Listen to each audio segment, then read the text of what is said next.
एक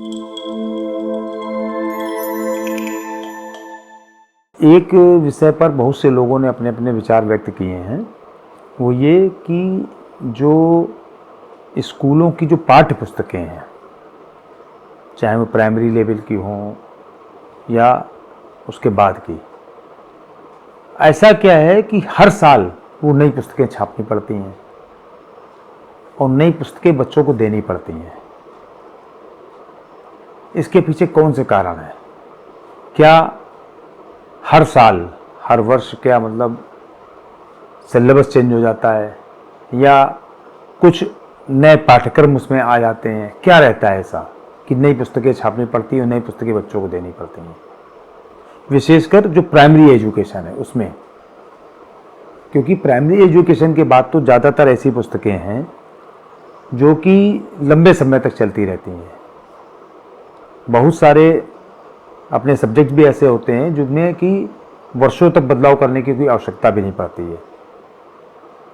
हमें अगर अपना बचपन याद आता है तो हमें लगता है कि एक ही किताब जो हमारे बड़े भाइयों ने पढ़ी हुई होगी, वही किताब हमने पढ़ी और बाद में हमारे भाइयों ने पढ़ी।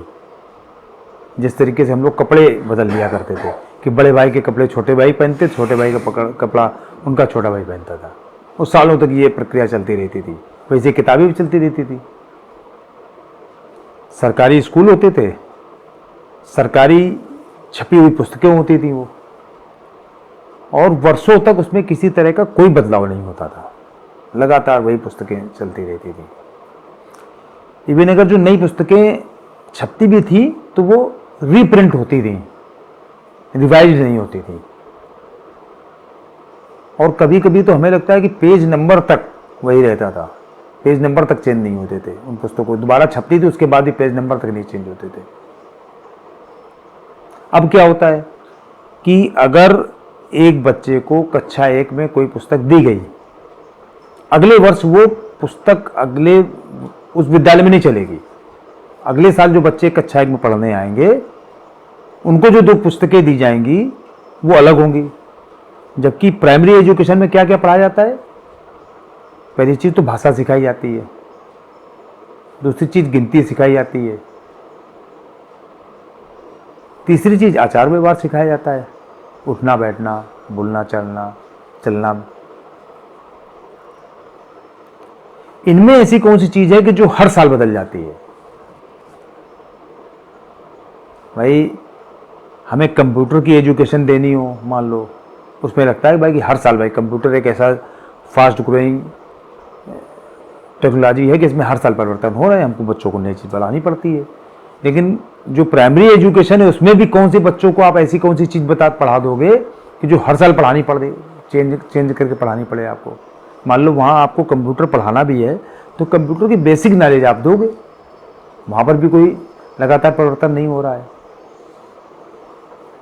तो इसके पीछे ऐसे कौन से तत्व हैं, ऐसे कौन से लोग हैं जो काम करते हैं? तो हमें लगता है कि इसके पीछे भी कहीं ना कहीं कुल मिला के केवल और केवल व्यापार होता है, जिसके कारण से ये किया जा रहा होता है। व्यापार के कारण वो पुस्तकें छपती हैं, उनके इतने अधिक मूल्य रखे जाते हैं। जो प्राइवेट एजुकेशन जो चल रही है विद्यालयों की, उनमें किताबों के इतने ज़्यादा मूल्य रखे जाते हैं, उन किताबों के मूल्यों में उन विद्यालयों के प्रबंधकों का, प्रबंधन का शेयर भी रहता है। ये सारी चीज़ें हैं, सबको पता है, ऐसा नहीं कि किसी को नहीं पता है। लेकिन हमें लगता है कि पूरी सरकार, चाहे केंद्र सरकार हो चाहे राज्य सरकार हो, बिल्कुल इन सब चीज़ों की तरफ से आंख बंद किए बैठी हुई है। क्यों नहीं उसका ध्यान जाना चाहिए इस पर?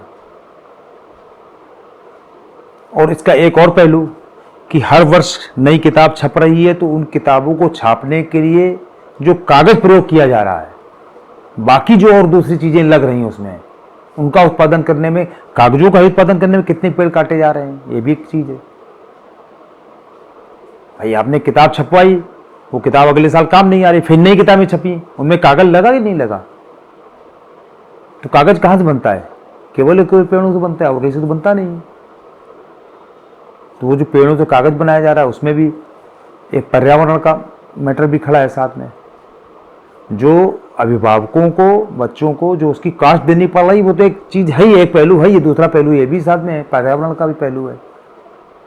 तो इतने महत्वपूर्ण विषय पर सरकार का ध्यान क्यों नहीं जा रहा, मुझे समझ में आता है। वो क्यों नहीं जाना चाहिए? अच्छा, समाज का ध्यान नहीं जा रहा है, ये भी बड़ी चीज़ है। भाई सरकार का ध्यान नहीं जा रहा, चलो कोई बात नहीं, समाज का ध्यान नहीं जा रहा है, समाज इसके विरुद्ध कभी आवाज़ नहीं उठाता है, क्या कारण है? विद्यालय भी उसी समाज का अंग है, ये बात सही है, विद्यालय का प्रबंधन भी उसी समाज का अंग है, ये भी सही है। लेकिन जो लोगों को ज़्यादा नुकसान हो रहा है उस चीज़ से, उनको तो उसके विरुद्ध आवाज़ उठानी चाहिए कि गलत चीज़ है भाई ये। जो बड़े बड़े पर्यावरणविद हैं, उन्होंने भी कभी इस पर मुझे लगता है बहुत ज़्यादा ध्यान देने की कोशिश नहीं की। अगर दी भी होगी तो उसका कोई रिजल्ट नहीं निकला। तो एक मुझे ऐसा लगता है कि एक ऐसा मुद्दा है जिस पर कि समाज को, सरकार को और जितने भी समाज के चिंतक हैं, हित चिंतक हैं, उनको सबको सोचना चाहिए कि अगर कोई भी इस तरह का कार्य हो रहा है जिससे कि समाज को व्यापक तौर पर नुकसान हो रहा है, उसको रोकना चाहिए। और हमें लगता है कि ये एक ऐसा मुद्दा है जो कि समाज को वृहद रूप से ज़्यादा नुकसान पहुंचाता है, फ़ायदा कम करता है। फ़ायदा कुछ लोगों को पहुंचाता है लेकिन नुकसान ज़्यादा लोगों को पहुंचाता है, इसलिए इस पर ध्यान देने